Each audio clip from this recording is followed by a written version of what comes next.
Tonight, we begin with a direct threat that U.S. officials had anticipated, intelligence analysts had feared, and the Pentagon had quietly prepared for. A confrontation that unfolded not over weeks or months, but in a matter of hours. Hours that shook the Kremlin. Hours that tested American resolve. Hours that may have shifted the entire trajectory of this conflict. What Vladimir Putin did today crossed a line that Washington had hoped would hold, and when that line broke, the White House did not hesitate. They responded with clarity, defiance, and unmistakable strength. But before we get to what the administration said tonight, and it was significant, we need to understand what triggered it. Because what Ukraine did this morning was not just bold, it was extraordinary. For several weeks now, there had been signals, not from official Russian statements, not from formal diplomatic channels, just signals that Putin was preparing something provocative. Putin has been aggressive, yes, but he has been calculated in his aggression. His moves have followed a certain rhythm, a pattern, almost a cadence that Western intelligence has learned to anticipate. But what set off alarm bells in Washington this week was that the pattern went silent. Analysts who monitor Russian military communications know the indicators. The movement of strategic assets, the positioning of naval forces, the rhetoric from state media, the sudden withdrawal of diplomatic staff, all of that went quiet. And whenever Putin goes quiet, it means something is about to get loud. U.S. intelligence began tracking unusual activity near Russia's western border nearly 10 days ago. Satellite imagery showed repositioning of mobile missile systems. Communications intercepts revealed heightened activity among Russia's Strategic Forces Command. None of this was public. None of this was confirmed. But inside the Pentagon, officials were watching closely. Because they knew that silence from Moscow is never really silence. It's preparation. Early this morning, U.S. intelligence detected what they described as significant military repositioning by Russian forces, including the activation of strategic bomber units that had not been placed on high alert in over 18 months. These are the kinds of assets that Russia only deploys when they are signaling something very specific: escalation, intimidation, or preparation for direct action. Officials didn't know which category this fell into or whether it fell into all three at once. But what they did know was that Putin was changing his posture. And when a nuclear-armed adversary shifts posture without explanation, even by the smallest measure, Washington pays attention. What happened next caught everyone off guard. Ukraine, apparently aware of the Russian movements through their own intelligence networks, did not wait. They struck first. Not at Russian forces inside Ukraine. Not at supply lines in occupied territory. They struck deep into Russian territory, hitting military infrastructure that the Kremlin had considered untouchable. The target, a strategic command facility in Kursk Oblast that had been coordinating drone operations against Ukrainian cities. The strike was precise. It was devastating. And it sent a message that Ukraine is no longer playing defense. The response from Vladimir Putin was immediate. And it was alarming. Speaking through his foreign ministry spokesperson, Putin issued what can only be described as a direct threat to the United States. He accused Washington of enabling terrorist attacks on Russian soil. He warned of severe consequences if American weapons continued to be used against Russian territory. And he specifically mentioned for the first time in months Russia's nuclear capabilities. That language was not accidental.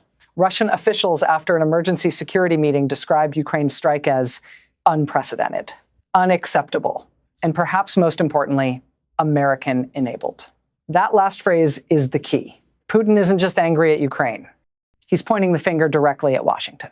But intimidation only works if the target hesitates. The White House did not.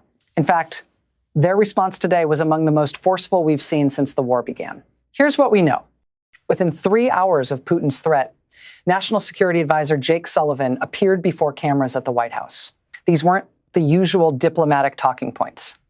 These were direct, unambiguous statements, language that the administration only uses when they are preparing to demonstrate resolve. Sullivan said plainly, "The United States will not be intimidated by nuclear saber-rattling. We have made clear to Russia, through direct and indirect channels, that any escalation will be met with consequences." Tonight, Multiple sources confirm that Ukraine launched coordinated strikes on at least 5 targets inside Russian territory, including a command center that had recently been reinforced for what analysts believe was a planned winter offensive. Ukraine struck before Russia could execute. They hit the command facility.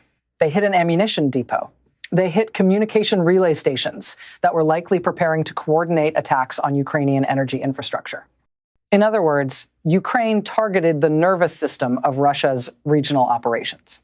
The infrastructure that would have made Putin's next move operational. This is what made the White House's response so urgent.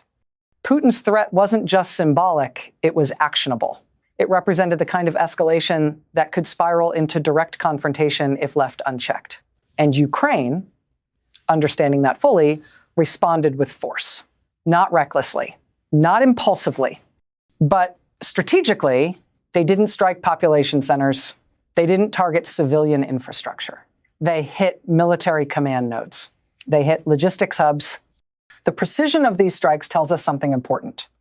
Ukraine has intelligence capabilities that Russia did not anticipate, and they have the willingness to use them. Pentagon officials speaking on background confirmed that no American personnel were involved in planning or executing the strikes.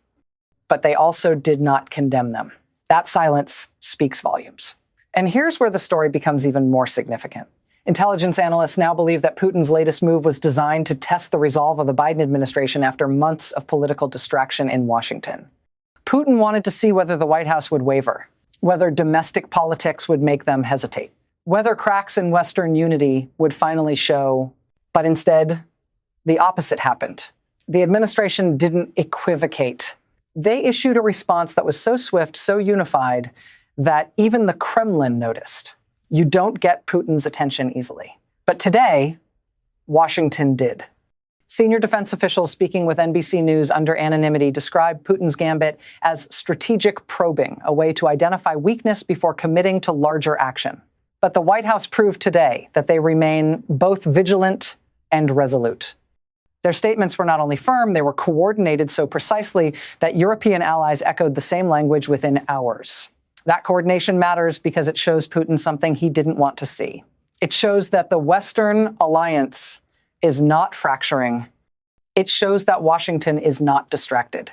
They are watching, and they are ready. As reports continued coming in throughout the evening, we learned more about the scale of Ukraine's response. Ukrainian Special Operations Forces carried out at least 3 additional sabotage operations, forcing Russian commanders to divert resources from the front lines. Ukrainian drones targeted fuel depots that had been resupplied in the last 72 hours. Ukrainian cyber units operating from undisclosed locations reportedly disrupted communication networks used by Russia to coordinate air defense systems. This wasn't just a counterstrike. This wasn't just retaliation. This was strategic disruption. This was operational degradation. And operational degradation is the one thing Russia has struggled to overcome since the war began. For every advance they have made, Ukraine has countered with something that complicates Russian logistics. Tonight was no different. Except tonight, Ukraine went further than ever before. Remember, Putin thought Ukraine would fall in 3 days. He thought NATO would fragment under economic pressure. He thought the United States would lose interest after the first year. He thought winter would break European resolve. He thought American elections would shift priorities. But tonight, the exact opposite is happening.